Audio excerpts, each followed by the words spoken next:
G'day everybody, how you going today? It is so good to see you and I do hope that you are super well. Well, we've got some breaking news. Yes, indeed. It has long been touted and long been demanded that Nikon should have some more third-party lenses for the Z mount.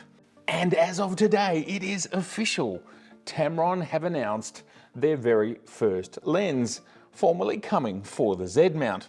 Now, it's been long discussed that the 28 to 75 2.8 that came out at the start of this year was a Tamron model, and it certainly looked that way when we looked at the schematics of the lens versus a Tamron lens. So this started to lean us towards the idea that there would be more Tamron lenses coming. Now, we thought they might be Tamron Nikon lenses, but in this case, it is a Tamron lens with a Z mount. This is super exciting news, so we're going to discuss that and the fact that Canon seem to be going in exactly the opposite direction. And later in this episode, we're going to briefly talk about the latest firmware update for the Nikon Z9. Plus, we've got another little new lens that's arrived in the studio. All that and more coming your way.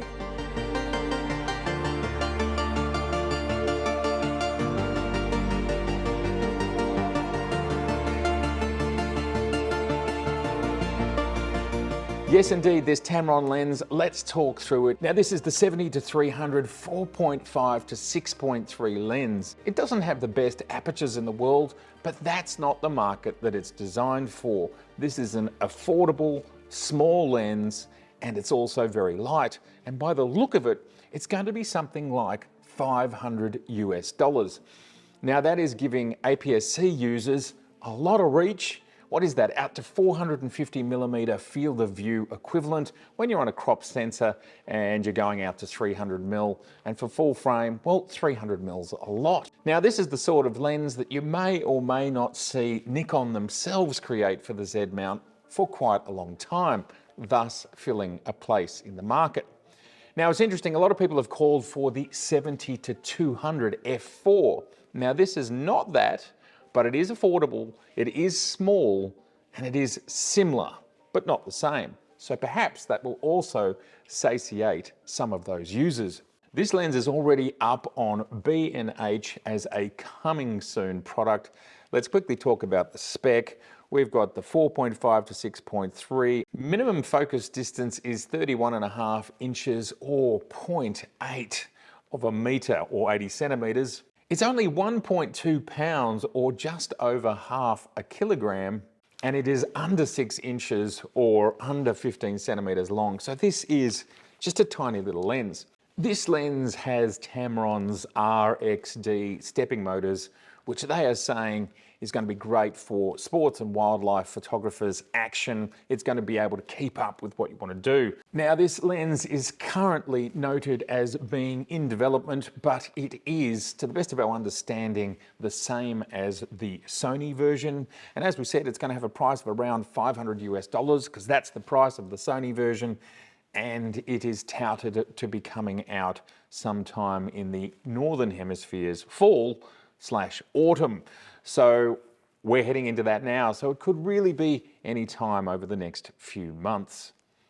This is a super exciting lens for Nikon users. There's been a long cry from those who are, well, a little bit anti-Nikon, plus from some of those who are pro-Nikon, where is the third-party glass? Now, I've talked about third-party glass for a long time. There's actually lots of third-party glass, like Viltrox and Miki and Lauer and other brands. But I suppose this is one of the biggest third-party manufacturers, and it is Tamron. To the best of my understanding, they are the biggest, and the other one that most people would be hanging out for, I suppose, is Sigma. So the fact that Tamron are officially and formally on board, this is great news for anybody thinking about getting into the Z mount, as well as people who are already in the Z mount. This is going to just give us even more lenses to choose from. Great news, very exciting, and for all those doubters out there that thought that this would never happen, well, here it is formally happening, which segues us over, interestingly, to the latest Canon news / rumours. Now, it's long been understood behind the scenes that Canon was not very excited about some of the third-party manufacturers like Viltrox reverse engineering their mount and creating lenses for the RF mount.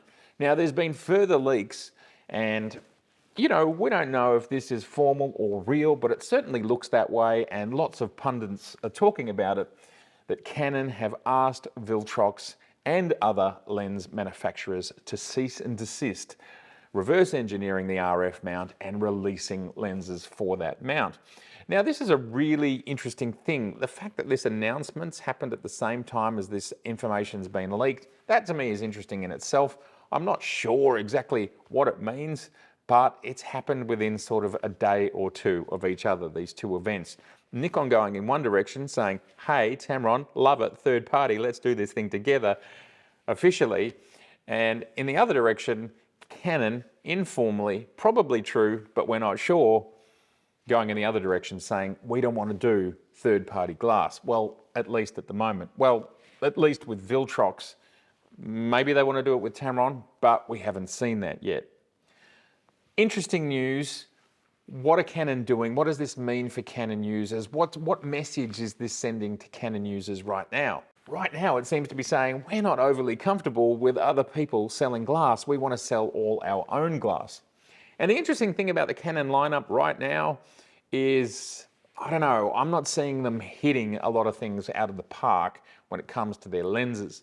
If we look at, say, the Sony or Nikon offerings when it comes to telephoto lenses, well, Nikon have just gone nuts with a whole lot of those, and Sony has obviously got a longer existing and very strong line of long lenses, whereas Canon not so much.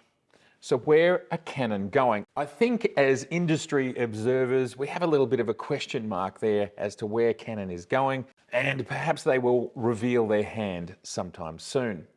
But Canon, just to reiterate what's going on there seems to have been a leak which has become news. We think it's true, we're not sure, that Viltrox has been told to cease and desist making RF lenses for the Canon RF mount. That's where it's at right now. It'll be very interesting to see what unfolds over the forward estimates. And in final lens news here for me and my channel, I reached out to Viltrox, speaking of Viltrox, and said, can you help me out with the Fuji XF mount? And I'm pretty pumped to say they have sent me this here. This is the 13mm 1.4 autofocus lens for the Fuji mount. So we will get that out very soon and take it for a spin. Looks like we're heading back. The world is ramping back up to the more busy end of the year, and exciting things are happening. There is more product announcements. I reckon it's starting. I feel like the energy is starting to build as we head towards the end of year season. And in final news, as I said at the opening, yes, Nikon has released a firmware update for the Z9, but it's minor. It's an absolutely minor fix. It seems to be addressing some random freezes that some people have been experiencing. I haven't really experienced it in my, 9 months of having the camera, but other users have. That's great. We always love a good bug fix, and this is 2.11. Get yourself into that. I think it will be worth it and a very good idea. Well, everybody, absolutely fantastic to have you here. Please do let me know in the comments below, what do you think of this official Tamron announcement? Are you excited? Will you be buying some of their glass? Will you be specifically buying the 70-300? Who knows? But please let us know what you are doing in the comments below. And what do you think of this Canon news? Where are they going? Where are they heading? All right. If this is your first time here, I'd love to see you again, so please do subscribe, please share, please like this video, please click on the notification bell, and I will see you very soon. Get out there and shoot and make art. All right. Bye for now.